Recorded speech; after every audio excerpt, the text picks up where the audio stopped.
नमस्कार, स्वागत है आप सभी का डीडी न्यूज के इस खास बुलेटिन एक्सप्रेस 100 में, जहां हम आपके लिए लेकर आते हैं राजनीति, मनोरंजन, देश, दुनिया, खेल और व्यापार जगत की सभी बड़ी खबरों को एक्सप्रेस यानी फटाफट अंदाज में। मैं हूं आंचल गुलाटी गुंबर। देखते हैं खबरों को तेज रफ्तार के साथ। भारत और श्रीलंका के बीच हाई स्पीड यात्री नौवहन सेवा 4 दशक के बाद आज हुई बहाल। इस अवसर पर प्रधानमंत्री ने वीडियो संदेश के जरिए किया संबोधित। इस अवसर पर प्रधानमंत्री ने कहा कि आज राजनयिक और आर्थिक संबंधों के नए अध्याय की शुरुआत हो रही है। प्रधानमंत्री ने कहा, ये नौका सेवा ऐतिहासिक और सांस्कृतिक संबंधों को जीवंत बनाएगी।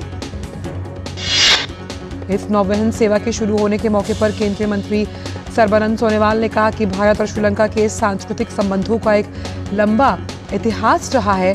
भारत और श्रीलंका के बीच नौवहन सेवा इन्हीं संबंधों का है उदाहरण। भारत और श्रीलंका के बीच हाई स्पीड यात्री नौवहन सेवा तमिलनाडु के नागपट्टिनम और श्रीलंका के उत्तरी प्रांत कांके संतुरई के बीच शुरू हुई है। टिकट की कीमत 6,500 और 7,670 रुपये प्रति व्यक्ति है और श्रीलंका के जाफना तक पहुंचने में लगेंगे 3 घंटे। यात्री 40 किलो सामान मुफ्त में ले जा सकते हैं। प्रधानमंत्री आज मुंबई के जियो वर्ल्ड सेंटर में आयोजित अंतर्राष्ट्रीय ओलंपिक समिति IOC के 14वें सत्र का करेंगे उद्घाटन। IOC का सत्र अंतर्राष्ट्रीय ओलंपिक समिति के सदस्यों की एक महत्वपूर्ण बैठक मानी जाती है। IOC के सत्र में ओलंपिक खेलों के भविष्य से संबंधित महत्वपूर्ण निर्णय लिए जाते हैं। भारत में आयोजित होने वाला IOC का 141वां सत्र वैश्विक सहयोग को बढ़ावा देने, खेलों में उत्कृष्टता का उत्सव मनाने और मैत्री, सम्मान और उत्कृष्टता के ओलंपिक के आदर्शों को आगे बढ़ाने के प्रति देश के समर्पण का प्रतीक। G20 संसदीय अध्यक्ष शिखर सम्मेलन का आज दूसरा और अंतिम दिन। सम्मेलन में आज 2 सत्रों का आयोजन होगा, जिसमें लैंगिक समानता को मुख्य धारा में लाना, महिला सशक्तिकरण और महिलाओं के अगुवाई में विकास और सार्वजनिक डिजिटल प्लेटफॉर्म्स के माध्यम से लोगों के जीवन में परिवर्तन शामिल। G20 के सांसदों के पीठासीन अधिकारियों और आमंत्रित देशों ने सम्मेलन के पहले दिन सर्वसम्मति से एक संयुक्त वक्तव्य पर सहमति व्यक्त की। संयुक्त वक्तव्य में कहा गया कि G20 प्रक्रिया में संसद के स्तर पर प्रभावी और सार्थक योगदान देने के लिए सभी सदस्य देशों ने मिलकर काम करने की प्रतिबद्धता व्यक्त की। पीठासीन अधिकारियों ने 9वें G20 संसदीय अध्यक्ष शिखर सम्मेलन की मेजबानी करने और गर्मजोशी भरे आतिथ्य के लिए भारतीय संसद का किया धन्यवाद। इसके साथ ही नई दिल्ली में सभी अध्यक्षों ने संसद भवन परिसर में राष्ट्रपिता महात्मा गांधी को पुष्पांजलि अर्पित की। ऑपरेशन अजय के तहत इजरायल से भारतीयों की स्वदेश वापसी जारी। इसके तहत आज इजरायल से 235 भारतीय नागरिकों को लेकर दूसरी उड़ान दिल्ली हवाई अड्डे पर उतरी।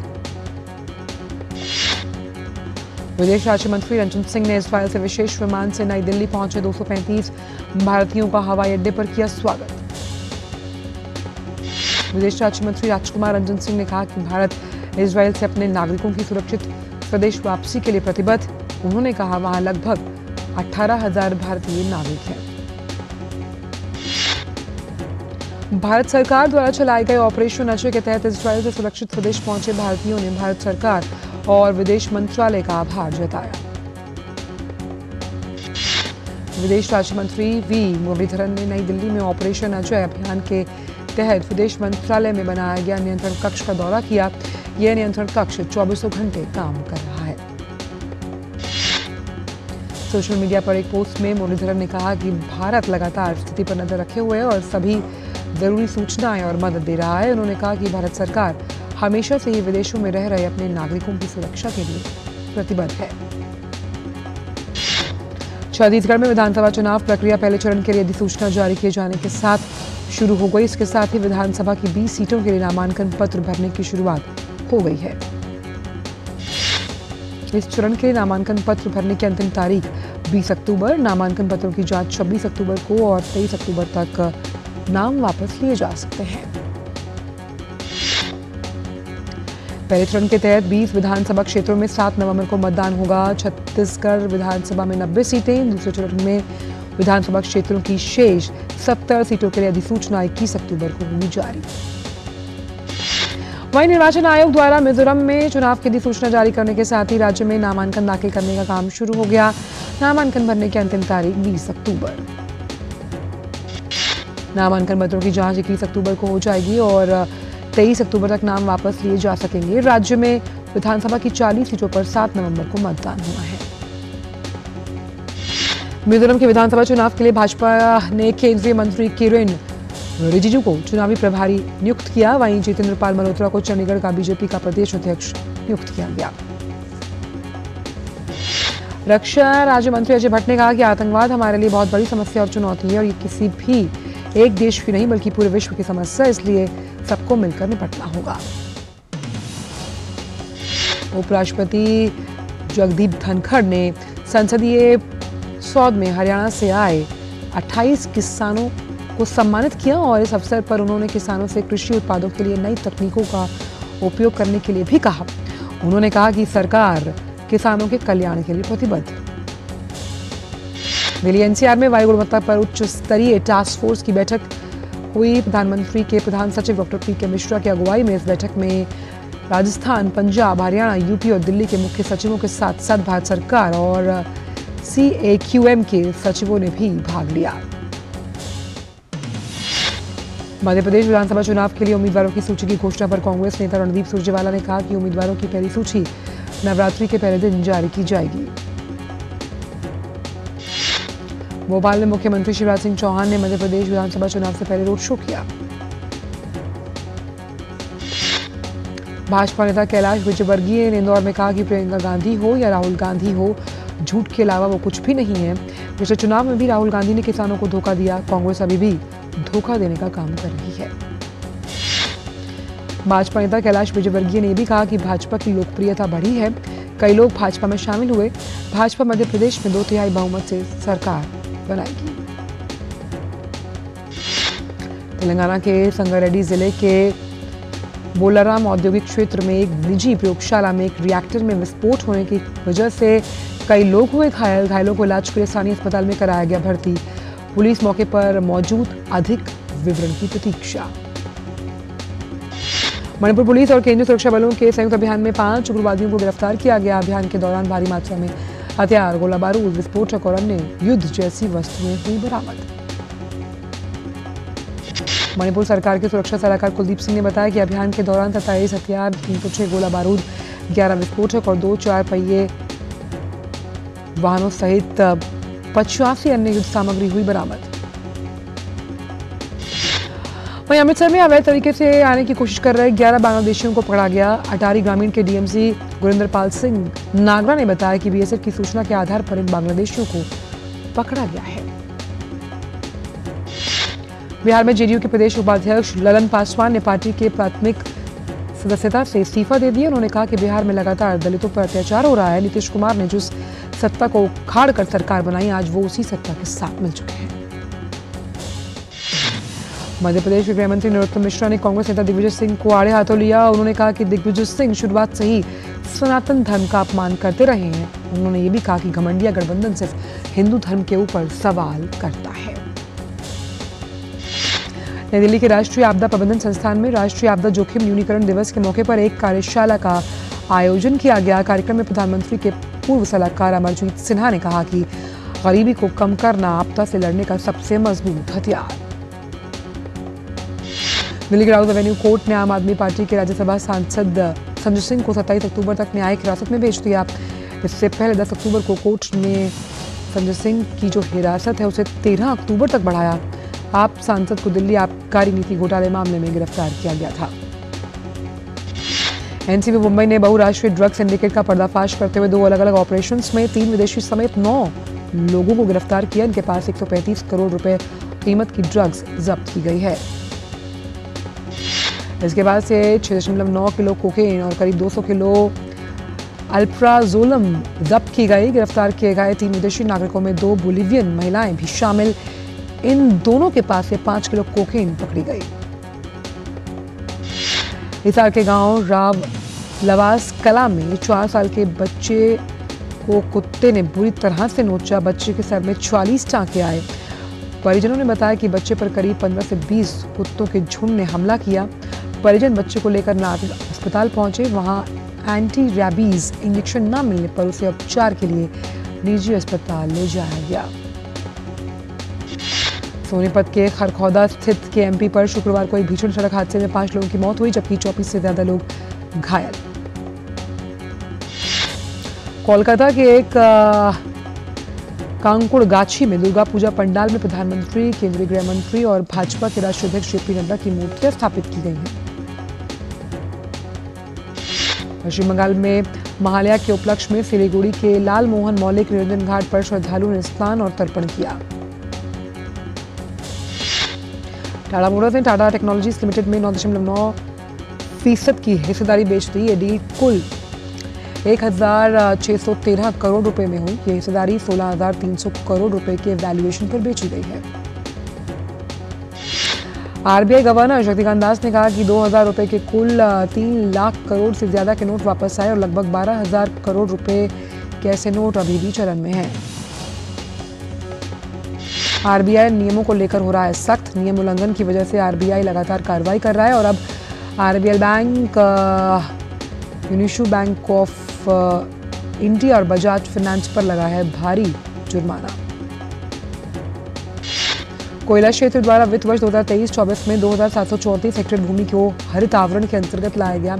इस दौरान 19 नए इको पार्क होंगे विकसित। हरित आवरण पहल के लिए अनुमानित लागत 128 करोड़ रुपए। कॉर्पोरेट कार्य मंत्रालय में सचिव मनोज गोयल ने कहा कि डिजिटल बाजारों के अलावा आर्टिफिशियल इंटेलिजेंस के साथ साथ बायोडायवर्सिटी और गिग अर्थव्यवस्था प्रतिस्पर्धी कानून के लिए अधिक चुनौतियां कर रहा है पेश। वक्त एक ब्रेक था।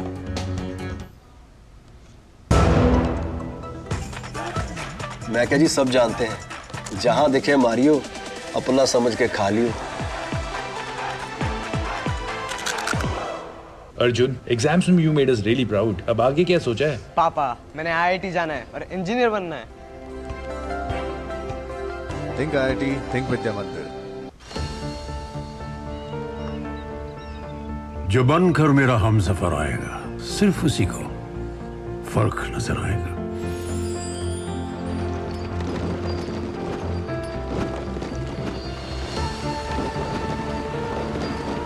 साल, बरस और सदी नहीं, एक युग गुजर जाएगा। उम्र न पूछो वंडर की, जब फर्क नजर आएगा। वंडर सीमेंट, फर्क नजर आएगा। ब्रेक के बाद सभी का स्वागत है और आइए अब रुक करते हैं अन्य खबरों का रफ्तार के साथ। गोयल ने आज ब्रिक्स अंतर्राष्ट्रीय प्रतिस्पर्धा सम्मेलन के समापन सत्र को संबोधित करते हुए कहा कि मौजूदा दौर में नवाचारों के प्रोत्साहन और के अन्य तरीकों के बीच संतुलन साधने की जरूरत। हरदीप सिंह पुरी और जो कि शहरी मंत्री हैं, उन्होंने शहरी कार्य मंत्रालय से जुड़े संसदीय सलाहकार समिति के सदस्यों को संबोधित करते हुए कहा कि भारत में शीघ्र ही विश्व का दूसरा सबसे बड़ा मेट्रो नेटवर्क उपलब्ध होने वाला है। वाणिज्य सचिव सुनील बर्थवाल ने बताया कि मौजूदा इजरायल हमास संघर्ष के कारण वैश्विक आपूर्ति पर ज्यादा प्रभाव नहीं दिख रहा। हालांकि अगर संघर्ष बढ़ता है तो हालात बदल सकते हैं। साथ ही उन्होंने ये भी कहा कि भारत और ब्राजील ने द्विपक्षीय व्यापार को वर्ष 2030 तक तिगुना करते हुए $50 अरब तक ले जाने का महत्वाकांक्षी लक्ष्य रखा। भारत और ब्राजील के बीच इस समय द्विपक्षीय व्यापार $15 अरब के आसपास है। नोएडा अंतर्राष्ट्रीय हवाई अड्डे के रनवे और हवाई यातायात नियंत्रण टावर का निर्माण मार्च 2024 तक पूरा होने की उम्मीद। मुख्यमंत्री योगी आदित्यनाथ के अतिरिक्त मुख्य सचिव और उत्तर प्रदेश सरकार में नागर विमानन सचिव SP गोयल ने नई हवाई अड्डा परियोजना की समीक्षा की। खाद्य और उपभोक्ता मामलों के मंत्री पीयूष गोयल ने BIS के एक कार्यक्रम को संबोधित किया और कहा कि सरकार अगले 2 से 3 साल में 1500 से 2000 उत्पादों को अनिवार्य गुणवत्ता मानक प्रमाणीकरण के दायरे में लाएगी। पीयूष गोयल ने विश्व मानक दिवस के अवसर पर कहा कि 2014 से पहले अनिवार्य प्रमाणीकरण के तहत केवल 106 उत्पादों को शामिल किया गया है और लगभग 14 गुणवत्ता नियंत्रण आदेश जारी किए गए थे। सरकार ने उसना चावल पर निर्यात शुल्क की अवधि अगले साल मार्च तक बढ़ा दी। वित्त मंत्रालय ने अधिसूचना में कहा कि उसना सेला चावल पर निर्यात शुल्क की अवधि को बढ़ाकर 31 मार्च 2024 तक कर दिया गया।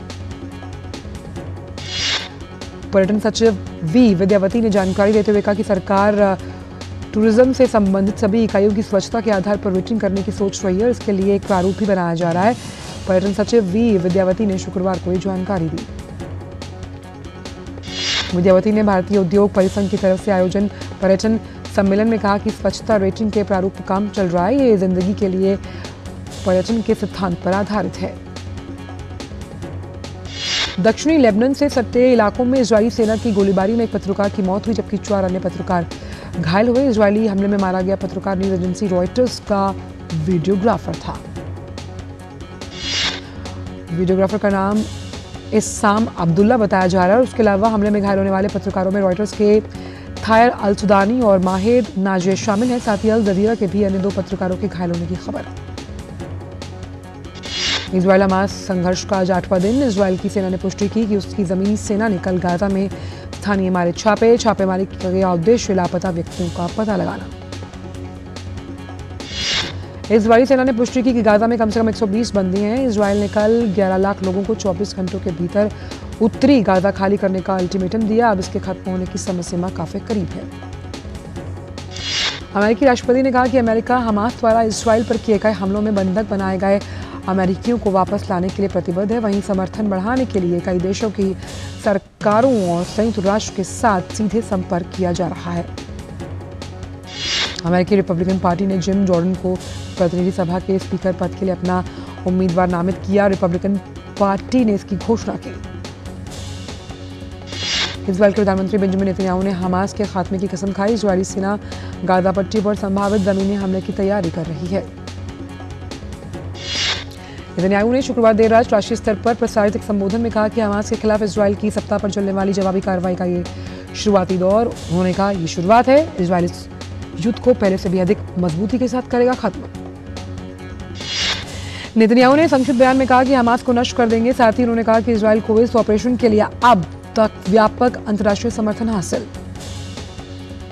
अफगानिस्तान के उत्तरी क्षेत्र में जुमे की नमाज के दौरान एक शिया मस्जिद में धमाका हुआ। धमाके में लोग हताहत हुए। साथ ही इससे जुड़ा कोई आंकड़ा भी सामने रखा नहीं गया है। ब्रिटेन के महाराजा चार्ल्स तृतीय के नाम से जारी होने वाले नए सिक्कों में प्रकृति से प्रति उनके अनुराग को प्रतिबिंबित किया गया, जिसके तहत इन पर कुछ प्रिय जानवरों और पौधों की तस्वीरें अंकित होंगी। ब्रिटेन के रॉयल मिंट ने सिक्कों के नए डिजाइन का अनावरण किया। इसमें 8 सिक्कों के डिजाइन में बदलाव किया गया, जो 2008 में उनकी मां महारानी दिवंगत एलिजाबेथ द्वितीय के शासनकाल में जारी किए गए थे। पाकिस्तान के पूर्व प्रधानमंत्री नवाज शरीफ ने सऊदी अरब में उम्रा किया और वो अपने 4 साल के स्वनिर्वासन को समाप्त करते हुए 21 अक्टूबर को स्वदेश वापसी से पहले शीर्ष सऊदी नेताओं से मुलाकात कर सकते हैं। युद्ध प्रभावित इजराइल से बचाए गए 254 नेपाली छात्रों का एक समूह विदेश मंत्री एनपी साउद की अगुवाई में काठमांडू पहुंच गया। इजराइल के बेन गुरियन अंतर्राष्ट्रीय हवाई अड्डे से नेपाल एयरलाइंस का एक विमान दुबई रुकने के बाद त्रिभुवन अंतर्राष्ट्रीय हवाई अड्डे पर उतरा। भारत 40 साल के बाद दूसरी बार आईओसी सत्र की आज करेगा मेजबानी। इससे पहले 1983 में नई दिल्ली में आईओसी के 86वें सत्र का किया गया था आयोजन। क्रिकेट विश्व कप में आज भारत का सामना चिर प्रतिद्वंदी पाकिस्तान के साथ अहमदाबाद के नरेंद्र मोदी स्टेडियम में। अब तक 2-2 मुकाबले जीत चुकी दोनों टीमों की नजर जीत की हैट्रिक लगाने पर। वनडे विश्व कप में पाकिस्तान के खिलाफ भारत का पलड़ा भारी। पाकिस्तान की टीम भारत को विश्व कप में कभी हरा नहीं पाई। अब तक हुए सभी 7 मैच भारत ने जीते। आईओसी विश्व कप में न्यूजीलैंड ने लगातार तीसरी जीत हासिल कर ली। न्यूजीलैंड ने बांग्लादेश को 8 विकेट से हराने में सफलता पाई। न्यूजीलैंड के तेज गेंदबाज ट्रेंट बोल्ट ने बांग्लादेश के खिलाफ दूसरी विकेट लेते हुए इतिहास रच दिया। वहीं तीसरे से गेंदबाज बने जिन्होंने सबसे तेज 200 विकेट लेने का कारनामा किया। एलिस्टेयर कुक ने क्रिकेट के सभी प्रारूपों से लिया संन्यास। इंग्लैंड के पूर्व कप्तान ने 2018 में अंतर्राष्ट्रीय क्रिकेट से संन्यास ले लिया था, लेकिन एसेक्स की सेवा करना रखा जारी।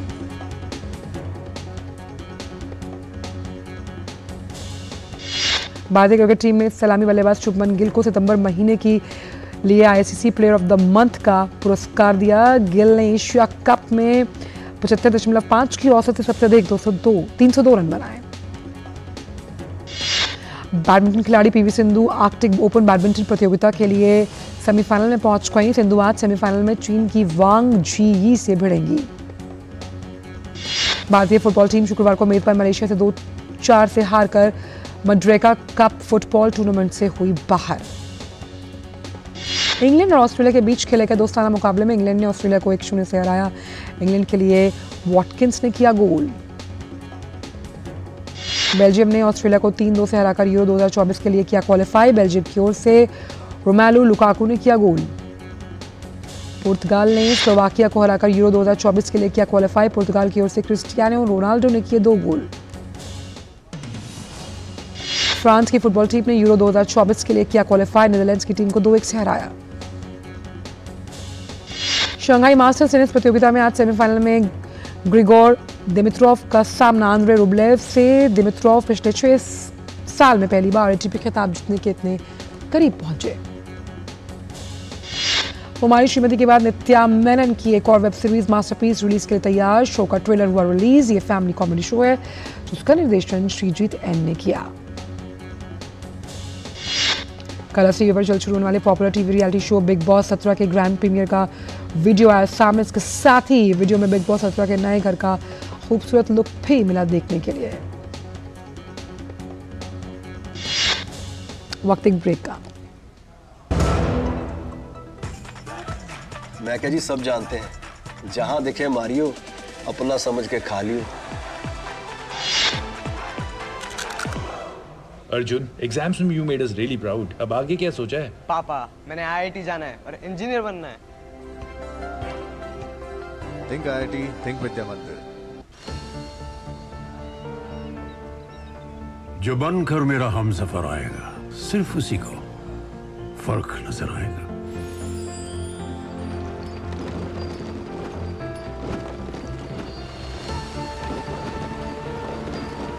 साल बरस और सदी नहीं, एक युग गुजर जाएगा। उम्र न पूछो वंडर की, जब फर्क नजर आएगा। वंडर सीमेंट, फर्क नजर आएगा। ब्रेक के बाद सभी का स्वागत। रुक करते हैं अन्य खबरों का एक्सप्रेस अंदाज में। केंद्रीय सूचना एवं प्रसारण मंत्री अनुराग सिंह ठाकुर ने सोशल मीडिया प्लेटफॉर्म एक्स के माध्यम से बताया कि हॉलीवुड अभिनेता और निर्माता माइकल डगलस प्रतिष्ठित सत्यजीत रे लाइफ टाइम अचीवमेंट पुरस्कार ग्रहण करने के लिए 54वें भारतीय अंतर्राष्ट्रीय फिल्म महोत्सव में लेंगे हिस्सा। फिल्म सैम बहादुर का टीजर रिलीज किया गया। भारत के पहले फील्ड मार्शल सैम मानेकशॉ के रोल को विकी कौशल निभा रहे हैं। अक्षय कुमार की फिल्म मिशन रानीगंज को फैंस से काफी पॉजिटिव रिव्यू मिले, जिसके चलते फिल्म के मेकर्स ने इंडिपेंडेंटली ऑस्कर अवार्ड्स के लिए मूवी को सबमिट करने का लिया फैसला। एक्ट्रेस पूजा हेगड़े के जन्मदिन पर उनकी नई थ्रिलर फिल्म की हुई घोषणा। इस फिल्म में वो एक्टर शाहिद कपूर के साथ दिखाई देने वाली हैं। वीरे दी वेडिंग की प्रोड्यूसर रिया कपूर ने फिल्म के सीक्वल पर काम करने की पुष्टि की। उन्होंने कहा कि फिल्म की कहानी पर अभी काम चल रहा है। ऋतिक रोशन हाल ही में अपनी लग्जरी गाड़ियों को छोड़ मुंबई मेट्रो में सफर करते हुए नजर आए। रोशन अपनी शूटिंग लोकेशन पर मेट्रो से सफर करके पहुंचे। सोशल मीडिया पर टाइगर श्रॉफ का एक वीडियो धूम मचाया, जिसमें उन्हें सड़क पर डायरेक्टर रेमो डिसूजा की कार के संग स्केटिंग करते हुए देखा गया। किंग खान और राजकुमार ईरानी की फिल्म डंकी का लोगों को बेसब्री से इंतजार। इसी के चलते डंकी ने क्रिसमस 2023 पर अपने रिलीज को किया लॉक। ओटीटी के famous romantic comedy show permanent roommates के मेकर्स ने 3रे सीजन का किया ऐलान। वेब सीरीज एक्सपेरिमेंट्स की अपार सफलता के बाद अब मेकर्स 2रा सीजन लेकर आ रहे हैं और स्पीच टीवीएफ एस्पिरेंट्स 2 का लेटेस्ट पोस्टर आया सामने। तो एक्सप्रेस 100 में इतना ही। दीजिए इजाजत, नमस्कार।